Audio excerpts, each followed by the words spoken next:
Hello mga kabeshi ko. So, ito na po yung part 2. Ang sarap niya.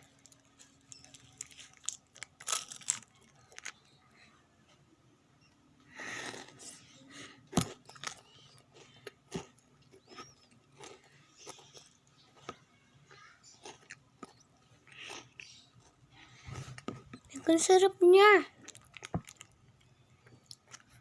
Para ba siyang Nutella na may Nutella Berendi, pero iba siya.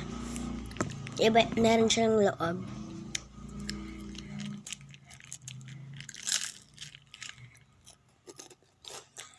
Well, yung Nutella Berendi kasi guys, ang kanya, chocolate pa laman sa loob. Tsaka coco sa labas. Ito naman, may chocolate yung loob at tsaka chocolate labas. Bye-bye!